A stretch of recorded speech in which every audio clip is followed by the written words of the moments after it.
Alright everyone, it's time for a special video, which is 400,000 subscribers now on YouTube. For those of you watching on YouTube, of course, congratulations for being part of the Spoon Clank Legion here. I am excited about this, and I'd be lying if I said that I wasn't. Like, a lot of people get black-pilled about YouTube, and they're like, well, it's being more censored, everything's slowed down. Well, yeah, I'm being beaten over the head by algorithms, and I have to force my way through walls of priority creators now to get seen by anybody new, but that doesn't mean that it's still not an accomplishment.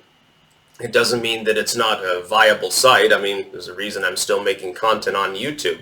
It's just different than it used to be, and mostly in negative ways, and I think that there's always the hope, and here's the reason not to quit and give up the fight and go elsewhere completely, is it could change. That could get better over time.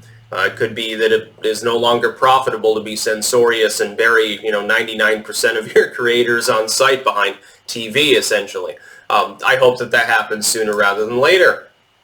400,000 subscribers is definitely something that very few people will get to, and so I don't take that lightly.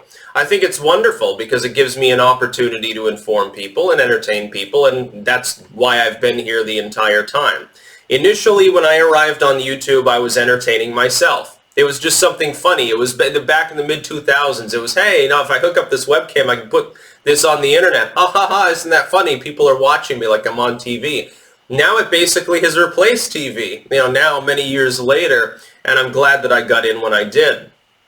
Of course, it wasn't really until 2015 or so that I gained significant traction. I suppose years before with some of my Entheogen content, certainly that was quite popular at the time, but it was an order of magnitude less. And so I'm glad about that, but, and here's the caveat.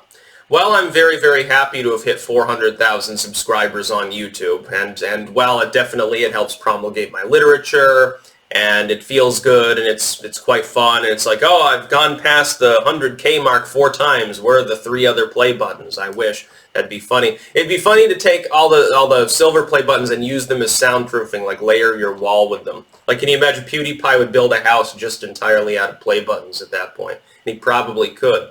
While I'm happy about that, I would also like to use this as an opportunity to direct people to my other content. Links in the description to my other video hosting platform presences. I'm going to pin a comment that also has, for instance, for those of you not aware, BitChute is the big one. I'm #1 on BitChute. I've got the most subscribers, over 75,000 there. We're quickly approaching the time at which the site, which is now half funded, is approaching the level at which it'll be able to support users with 6-figure audiences. I truly believe that. We're looking at a future not that long from now in which there probably will be streaming on site. They've got a new P2P system that works better than the old one. Things have improved there substantially. It is viable, I believe, long term. It's already outstripped like the likes of VidMe, so don't even bring up the comparison. I like the site. I like the fact that it's communicative. I like the fact that it's growing. I like the fact that there's basically no political censorship of any kind. I can say what I really want to say. I don't have to self-police at all. It's wonderful.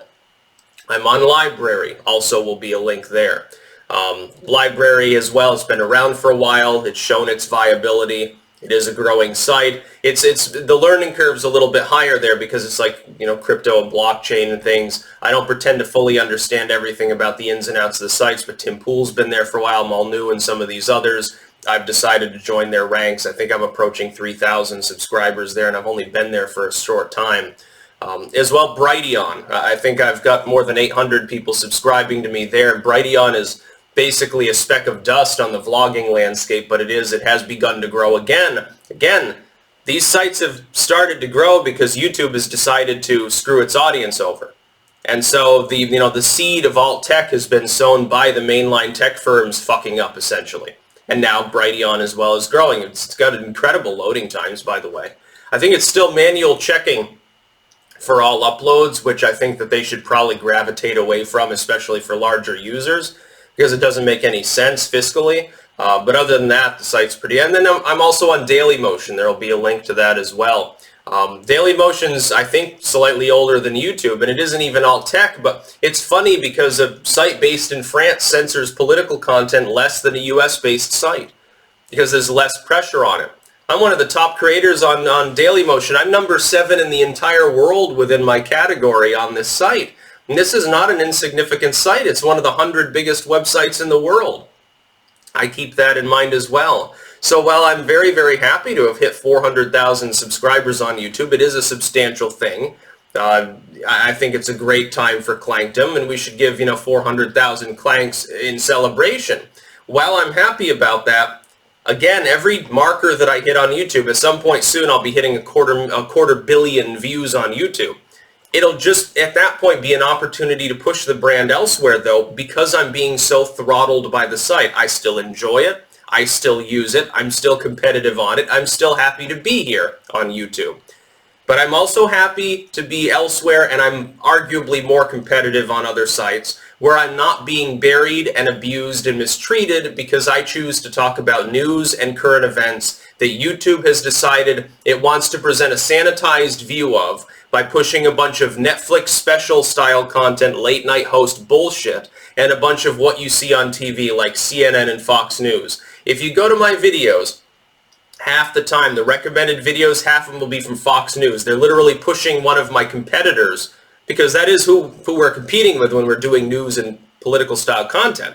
Pushing my competitor off in the recommended videos, not even pushing other independent creators, like my left-wing content creators or something. Okay, that would be one thing, because at least they're independent individuals. No, it has to be CNN and Fox. And so, yeah, it pisses me off a little bit. So there will be a pinned link if you're on YouTube, a pinned comment with links to other sites that I'm on. You should join me on one or more of those sites. And links in the description as well, cross-platform. So yeah, I'm glad to hit 400K. I'm not underestimating it at all. I'm not undercutting the fact that it's important and it's an interesting thing. I don't think that when I first began, anyone in my audience thought I would hit this level, including myself. But that being said, it's no longer just about YouTube. It could have been. It could have been that I would just be a YouTuber. Instead, I'm a content creator and a brand. That's what I've become.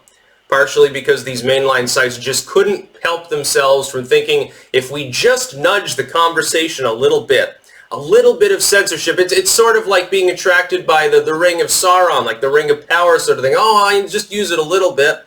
If I just use this ring, go invisible and snatch a couple of pies, then everything will be fine. Then, of course, you want to steal the whole bakery and kill its owner. That's what happens. They've been corrupted, I think, by their own power long term. That's about all.